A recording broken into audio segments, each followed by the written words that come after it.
IT বাড়ির পক্ষ থেকে responsive web design Bangla video টিউটোরিয়ালের আজকের পর্বে আপনাদের সবাইকে স্বাগত জানাচ্ছি।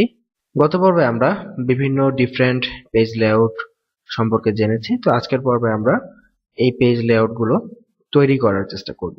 তো প্রথমে আমরা দেখেছি যে আমরা স্ট্যাটিক লেআউট সম্পর্কে জেনেছিলাম, যেটার ওয়েট ফিক্স থাকে। সো আমরা একটি স্ট্যাটিক লেআউট তৈরি করি। সো প্রথমেই আমরা একটি HTML ফাইল তৈরি করে নেই। এটাকে নোটপ্যাড প্লাস প্লাস দিয়ে ওপেন করতেছি এবং আমরা জেন কোডিং প্লাগইন ব্যবহার করে আমরা ইফেক্টিভলি এবং দ্রুত আমরা কোডিং করে ফেলতেছি। এখানে আমরা টাইটেল দিয়ে দেই স্ট্যাটিক পেজ লেআউট আইটি বাড়ি টিউটোরিয়ালস। ওকে, তো এখানে আমরা আলাদা কোনো সিএসএস ফাইল ক্রিয়েট করব না। আমরা হেডের মধ্যে আমাদের ফাইলগুলোর জন্য সিএসএস দিয়ে দিব। এতে করে আমাদের সময় এবং জায়গা দুটোই বেঁচে যাবে। এখন দেখুন, বডির মধ্যে আমরা যেটা করব, আমরা ফার্স্টে আমাদের স্ক্রিনের মধ্যে তিনটা কলাম নিব। তো তিনটা কলাম দিয়ে আমরা বোঝার চেষ্টা করব, এতে করে আমাদেরকে বুঝতে অনেক সহজ হবে আমাদের জন্য।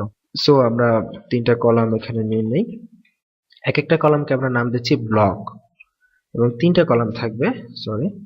এবং আমরা যেহেতু আমরা বলেছি যে এটা হচ্ছে আমাদের ফিক্সড উইডথের ডিজাইন, সো এই ক্ষেত্রে আমাদেরকে অবশ্যই আগে উইডথকে ফিক্স করে দিতে হবে। প্রত্যেকটার উইডথ 960 পিক্সেল। এবং এরপরে আমরা যে ব্লককে যদি আমরা ডিজাইন করি, দেখুন টোটাল স্ক্রিনের উইডথ 960 পিক্সেল। আমরা প্রত্যেকটা কলামকে আমরা দেখুন উইডথ 300 পিক্সেল, হাইট 300 পিক্সেল, প্রত্যেকটা ডিভকে আমরা এটা দিলাম। এবং যেহেতু উইডথ 300 পিক্সেল দেওয়া হয়েছে, সো আমাদের তিনটা কলামে এই 960 পিক্সেল থেকে 300 300 করে টোটাল 900 পিক্সেল খেয়ে ফেলেছে। সো আমাদের এখন আমরা প্রত্যেকটার আমরা একটু মার্জিন রাইট দিয়ে দিলাম 20 পিক্সেল। এতে করে যেটা হলো, যেহেতু আমাদের 900 পিক্সেল চলে গেছে, আমাদের মার্জিন রাইট 20 পিক্সেল করে দিলে প্রত্যেকটা ডানা 20 পিক্সেল করে মার্জিন রাইট চলে আসবে। দ্যাটস ওয়াই আমাদের 960 পিক্সেল কমপ্লিটলি ফিল আপ হবে। এবং এটার একটু ব্যাকগ্রাউন্ড কালার দেই। ব্যাকগ্রাউন্ড কালার না দিলে আমরা কিছু বুঝতেই পারবো না। সেভ করে এটাকে আমরা গুগল ক্রোম দিয়ে ওপেন করি। আপনি যে কোনো ব্রাউজার ব্যবহার করতে পারেন, নো প্রবলেম।